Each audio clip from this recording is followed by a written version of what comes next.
What's going on, everybody, and welcome to the Other Side of the Firewall podcast, where we talk about the latest and greatest in cybersecurity news, as well as we highlight those movers and shakers and glass ceiling breakers, those people of color who made it to the other side of the proverbial firewall. My name is Ryan Williams, and as always, I'm joined by Shannon Times. What's up? What's up? What's going on? And Chris Abacon. What's going on, everybody? What's going on, sir? So, welcome back to the show. So, Monday and Tuesday are topics, Wednesday discussion, Thursdays, Ask a CISSP. So, last week was a throwback, but this week should be Rebecca Skeet from the Black Girls Hack organization. And then Friday's everything else. So, movies, books, games, all that good stuff. But without further ado, I'll give it to Shannon. Shannon. All right, everybody. So this article comes from Fortune.com, written by Greg Trudell and Bloomberg, actually. So the title of this one is Software Company Plans to Pay Tens of Millions in Ransom to Hackers Who Crippled Car Dealerships Across North America. So here's where we go again, where we have, one product that's used across multiple different, I don't want to say agencies, but different entities, right? So what we have is CDK is the company that provides this software that's used by these car dealerships, and they use it for all types of things, right? They use it for car sales, car maintenance, car deliveries, and so what ended up happening was they had an attack on this system that ended up crippling. I think they said it was 15,000 dealerships across America, right? And because of that, there were some dealerships that went to pen and paper to where they were writing down orders, or if it came to them doing service, and there were some that for several days, right? Like they couldn't do anything at all. They were like, we can't do any type of thing at all. Like no maintenance to be performed, no car sales, which hurts, right? Because the auto industry in U.S. sales last year, they talk about they made 1.2 trillion with a T, not with a B. Tango, $1.2 trillion in U.S. sales last year, and this is how it affected that, right? So you already know these car companies aren't happy with CDK, right? But this comes down to, okay, we've talked about this before in the past, right? Like, so what is your secondary and tertiary when it comes to these types of things that happen? Because when you start relying on technology and you put all your eggs in one basket, this is what it does to you, right? This is what can happen from that. So CDK haven't announced who's behind this intrusion or who's been responsible for it, but it let the customers know, hey, outside parties are reaching out to customers attempting to capitalize on the confusion, right? Because when you start doing their scheduling to try to get your car fixed or something like that, this is that opportunity where people can come in, and those second and third order effects we always talk about end up taking hold, right? So they're telling people, they're like, hey, please only respond to known CDK employees and communications. If you see something new that doesn't look right, it probably is not right, do not respond to it. But again, this is in this age of technology and where we live, this is what can happen when you put all your eggs in one basket like this. But Chris, what's your thoughts on this? My first thoughts were, why don't they go to pen and paper? Because that's what, if you read down to the comments, they're like, why don't they go back to pen and paper? We used to have car dealerships that didn't have these computer systems, right? Why can't we just, do things manually? Unfortunately, the way things work nowadays is everything's integrated to like this one CDK system, to where it ties into billing, it ties into, their clearinghouse, it ties into the customer relationship management systems and things like that. Right. So one system like this is essentially tied to a bunch of the operational side of the actual dealerships themselves, so that if they decided to, they came to the conclusion that because they're so integrated with CDK, it would be better not to do any work, right? Versus, hey, let's do things on the back end. So like from a business perspective, I'm just thinking, does that make sense? But when it comes down to it, if their credit billing and all that stuff is tied to CDK, they cannot accept cash payments. That's kind of the first things that I think about. They probably can't, right? So just saying, like you were saying, the how this is so integrated into the business operations of a lot of these dealerships.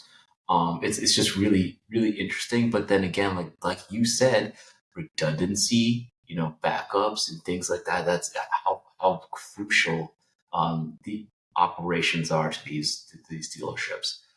Then one thing from another article from Yahoo, they did mention that certain manufacturers like Toyota and Subaru were not affected, right? So that to me was a little bit interesting. But manufacturers from European, American, right, dealerships were affected as well. So again, it really depends on which corporations were using CDK. But to me, again, redundancy, the human factors, this training, right? The training between the employees. Because one of the first things I thought about when I read this article was we've all been to dealerships, right? We've all sat down on the counter and with sales or somebody, a lot of those computers are untended, right? They're just chilling there. Or even a big one is actually, I remember waiting in a service center room, right? Unlocked computer, service guy didn't care, right?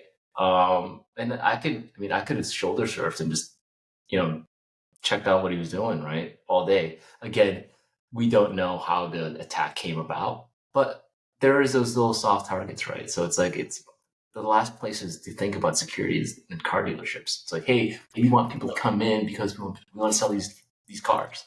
So just tying in the security culture to a dealership, in it's kind of the last place you think about, or I mean, really, but it just goes to show you that security is ubiquitous, right? How we think about cybersecurity is ubiquitous throughout all industries.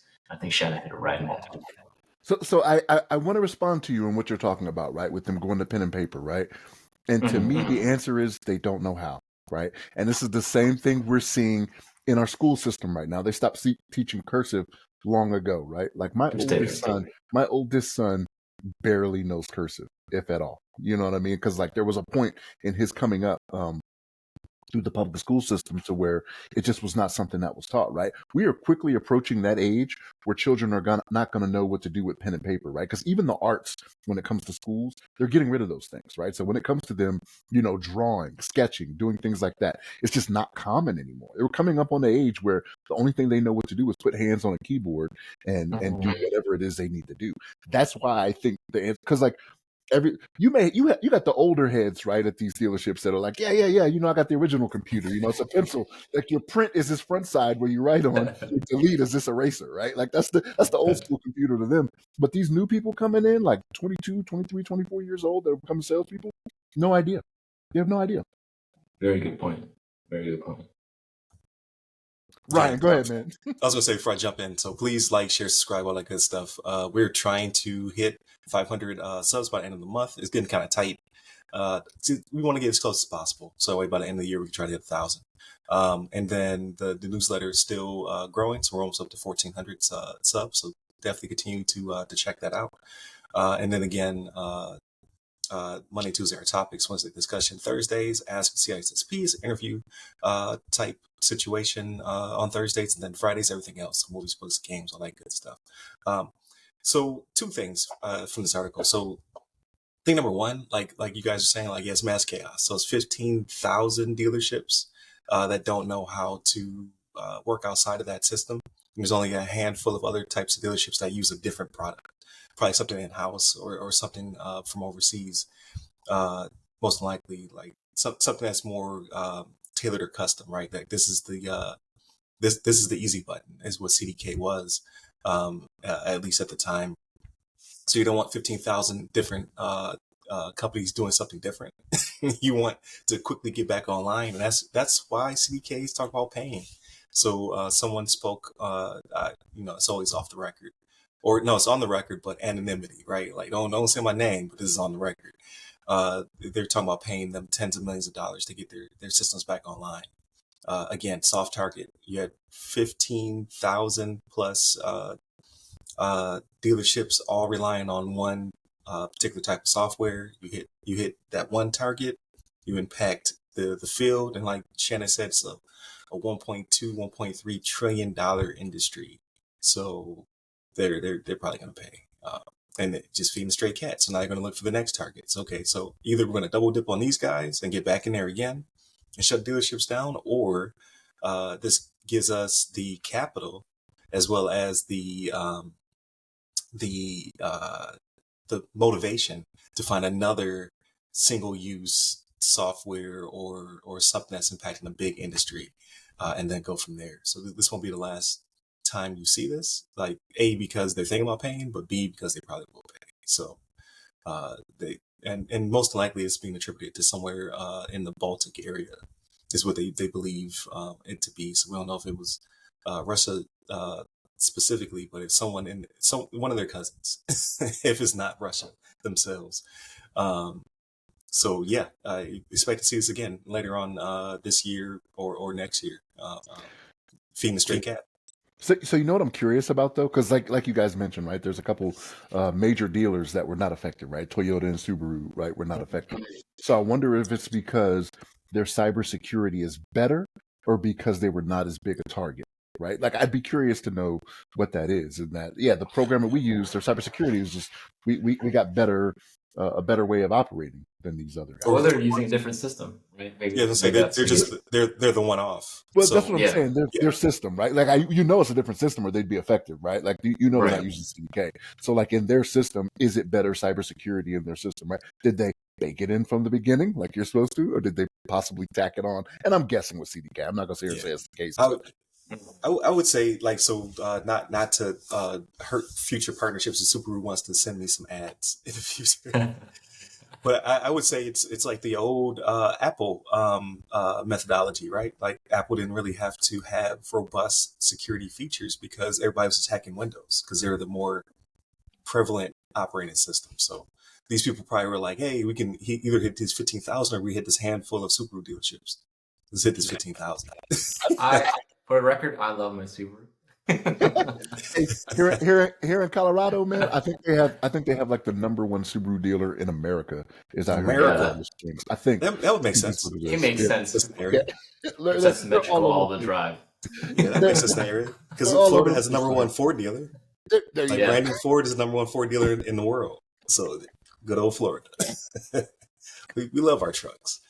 But yeah, I think it's just because they're one off. Like I could be wrong. Like maybe they do have a robust suite or protection, or they have just a better mousetrap. But most likely is it because they were the oddball. They were like, nah, we're gonna go for the biggest target possible. Let's focus all of our resources here, hit them, CDK that is, and then go from there. Which they did cause mass chaos. So I'm gonna be interested to see how much they pay, like if that's ever disclosed. Because in my thinking, I would think that the Department of Justice or the FBI or someone would step in and be like, please don't pay. Like you're not critical infrastructure. Yep. However, you are nationwide, right? Like this is a nationwide problem. So if you pay them, this just gives it's just more fuel to the fire. But I mean, it's a business decision at the end of the day. So if they want to quickly get their systems back up, sure. But then hopefully you have some money reserved for when they hit you again. So you didn't fix the problem. you just tried to pay your way out. Make sure you got that cyber insurance. You're gonna get raked over the coals because of this, unfortunately. So I would be stubborn because you're gonna get hurt one way or the other. Like, exactly. Is it easy for these 15,000 to replace you? Is there like a number two system out there potentially? But it's just easier to get you back online and to keep working with you with some kind of insurances to say that this won't happen again. But I think on the worst part is if you get hit again, then your reputation is in the toilet. So we'll see what they decide to do, but definitely keep a track of this. I don't plan on buying a car anytime in the near future, so thank God. For all we know, like it might be some car sales pretty soon because they have to recoup their money for the end of the month or however they. It's the end of the quarter. They brought that up in the article too, right? This wreaks havoc on the end of quarter like numbers, right? Because that's when they do their reporting for like these car companies, like every 3 months, and we're it's the end of June, right? They got to do a report, and if it drops off, they're gonna be like, "Hey, we got a third quarter sale coming up." Like, what holiday is that? Right. What's that? The movie, The Goods. Hey, if anybody's ever seen The Goods, check that movie out. It's hilarious. Jeremy, it's a little bit older. Yeah, it's a little bit older, but that's car dealerships in a nutshell. But yeah, continue to tune in. We'll keep track of this. It already updated before we even aired, right? So we already had it on the docket, and then there's an update that they may pay. So I assume by next week we'll know if they paid or not, and then go from there. So continue to tune in. Monday, Tuesday are topics, Wednesday discussion, Thursdays Ask a CISSP, which will be with Rebecca Skeet from Black Girls Hack. It's a really good interview. And then Fridays, everything else, so movies, books, games, all that good stuff.